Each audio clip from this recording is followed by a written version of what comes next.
Pastor Jay, sorry I had to rotate my phone because Facebook told me to. I was told that I could do landscape mode, but I don't know. Maybe it's my phone, maybe it's my app. In any case, hey, just want to welcome you guys. We're trying to stay connected with you as much as possible throughout the governor's stay-at-home order. As you guys know, with everything happening with the coronavirus pandemic, we just want to stay in touch with you as much as we can, and especially through social media. And so tonight I'm going to play a song for you a little bit later and give you just a short message of some thoughts that I've been going over the last couple of days. I was really encouraged by Pastor Evelyn's video or her Facebook Live that she shared on Wednesday, I believe, for our children. She wrote a book for the kids, and if you haven't seen that, you want to show that to your kids, feel free to check it out. It should be on our Facebook page. I believe it's also on YouTube as well. And so I thought, you know what, maybe I should start by reading you guys a book too. So I went through my extensive library of books, all 7 of them, and I found a really great book called The Moody Commentary. It is a wonderful book. Look, if you think the Bible is a big book, this is actually much, much thicker. In fact, it's basically the Bible, and it has commentary on just about every passage of the Bible. So it's the Bible plus more, basically. But in any case, I'm just kidding. I'm not going to read you this book. It is a really great book. No, this is not a sponsored ad by Moody Publishers, but it is a great book. Or maybe it is. Moody, hook me up. In any case, you can check it out. But someone a couple days ago was asking me who my favorite Bible character is, and quite frankly, there's probably a bunch that we can all choose from. Jesus comes to the top of the list, or he should be at the top of the list. I think when you die for all mankind and for their sins, that you should probably be at the top of everyone's favorite character list. But if we're not going to include Jesus in the conversation, I would probably go with John the Baptist. To me, John the Baptist, I think, was just such a unique character. His mission was really unique. You think about a guy who literally at the time was preaching a message that I don't think anyone else was preaching. He was given a mandate from the Lord. He was the fulfillment of Isaiah chapter 40, the prophecy in Isaiah chapter 40. He was the voice in the wilderness declaring, prepare the way of the Lord. He was also Jesus' cousin, so I think you kind of get bonus points for being Jesus' cousin. You know, you're in that family tree there. And when Jesus literally said this about John the Baptist. He said John the Baptist was the greatest man born from a woman. I think when Jesus calls you the greatest, you get a few more points than everyone else. And God is in the business of giving nicknames. For those of you who don't know, Peter was nicknamed the Rock. So he was the Rock before, well, what the younger generation, my generation even, knows as the Rock. So he was the Rock before the Rock, if that makes sense to you. And we know that David was known as the man after God's own heart. So we see all throughout the Bible that there were different men and women of God who were given nicknames.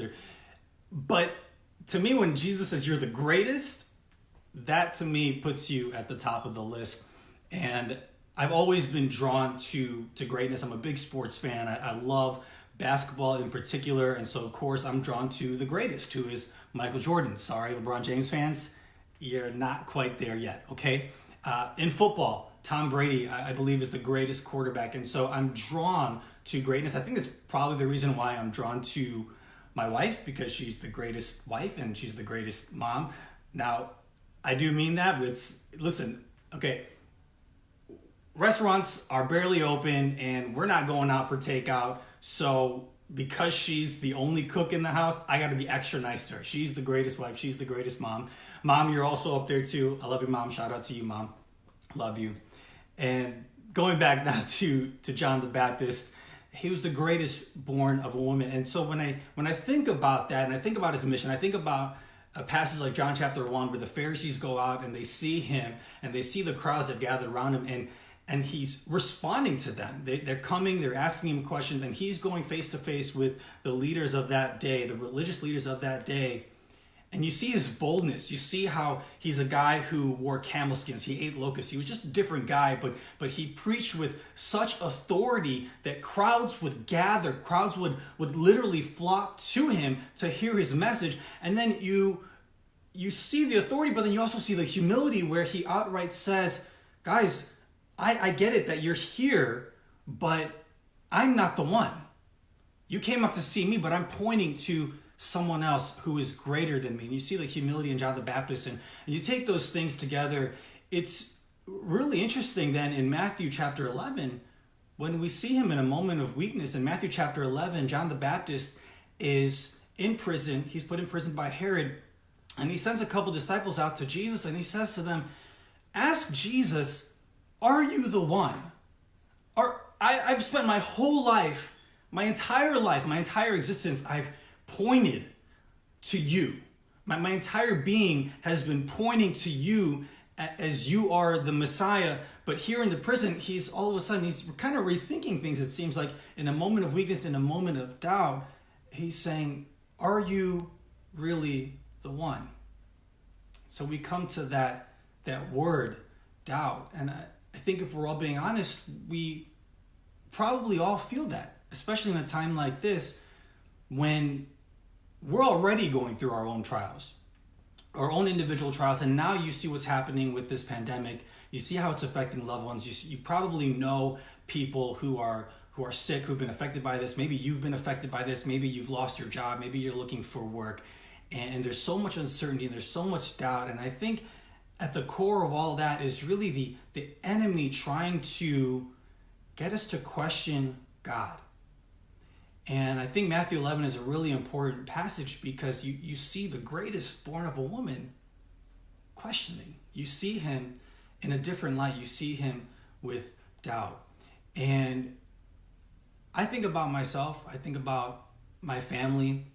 A lot of you guys, you know our story. A couple years ago, just out of nowhere, we got this news that Susan was diagnosed with stage 4 breast cancer and that she was given 2 years to live. And that hit us really hard, and it hits us really hard every day. But on top of that, and some of you guys know this as well, we've got a 7-year-old who's been on the autism spectrum for quite some time now. And we don't really talk about it that much, or I don't really talk a whole lot about it that much. In a lot of ways, that's harder on what we have to deal with him and some of the things, some of the hardships that come as he's continuing to develop. And thank God he is developing. And sometimes it's not at the rate that we would prefer.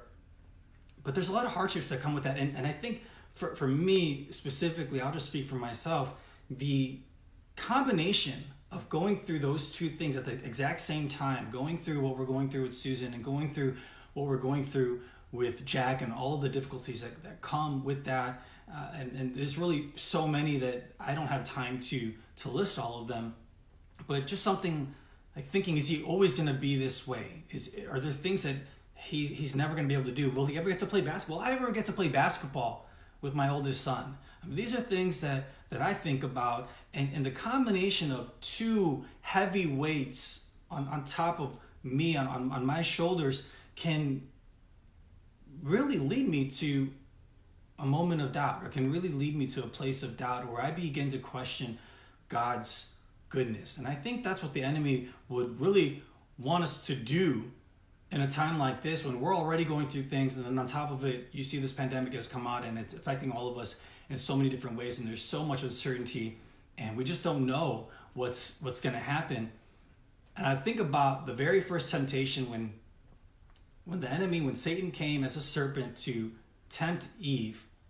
His question there was, did God really say? Right? He's trying to get Eve to doubt. The Bible in Genesis chapter 1 talks about every day was good. Everything that God did, everything that he made was good. His order, his law, what he wanted them to do was good. And Eve is now questioning God's goodness. And so I wrote the song a couple days ago. I've been working on it and just wanted to share with you. I hope that it could be a source of encouragement to you guys in a time like this, where there are so many questions. There is a real temptation to go the way of doubt. And this song, really asked a lot of the questions that I've asked myself, that I'm sure that you have asked as well. So again, I hope that it blesses you.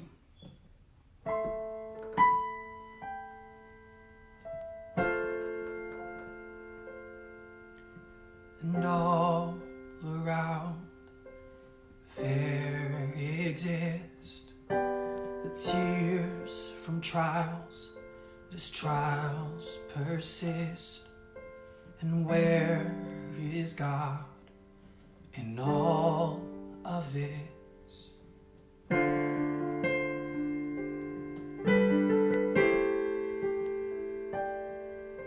I close my eyes, still feel the pain, and I lay my head, but still I bear the weight.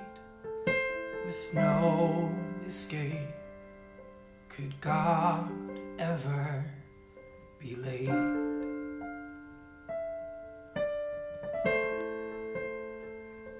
But though my eyes can't see, my heart believes.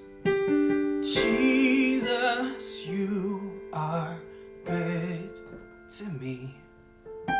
And doubt gives way to a rush of faith. Jesus, you are good to me.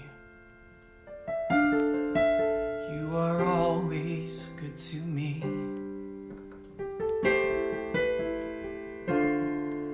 You are always good to me. A new affliction, another day. But is it fair if the old remains? And God, you know just how much more I can take.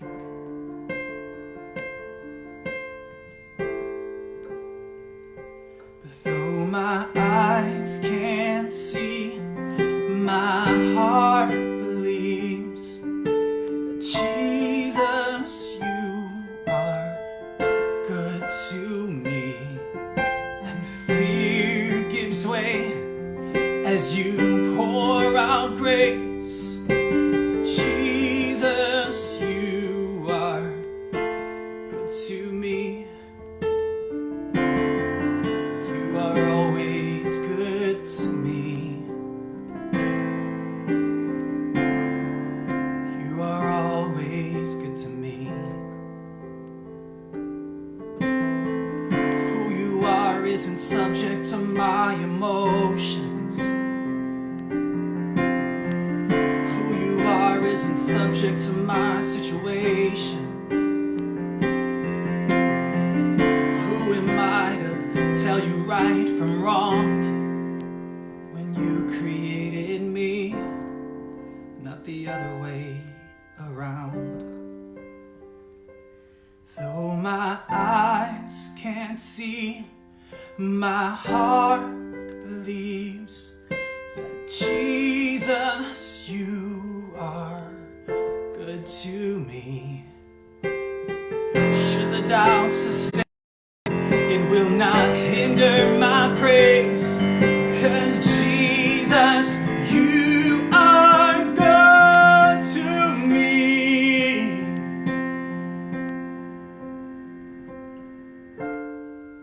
You are always good to me.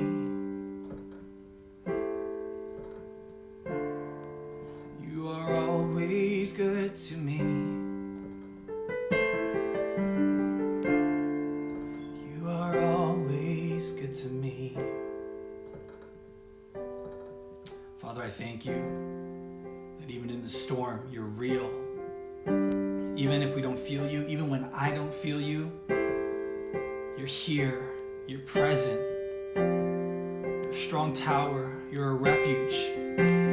So God, for everyone who's watching, everyone who might watch, I pray that your peace, that your grace, that even joy would fill the room, that even joy would fill their hearts, even in this moment, God.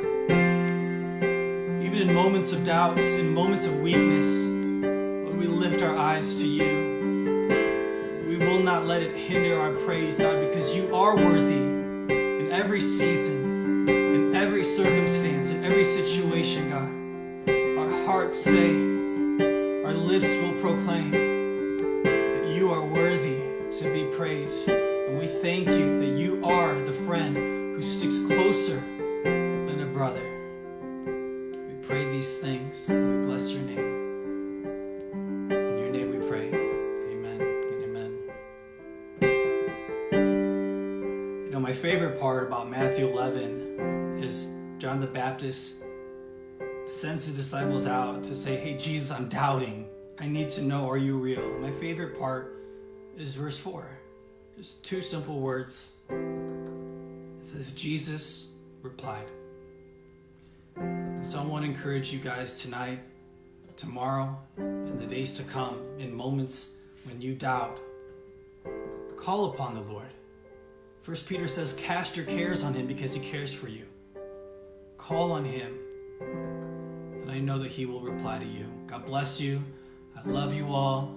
Hope to see you soon. I'm praying for you guys, and I want to thank you guys for praying for our family. And I will see you and catch you in the next one. God bless.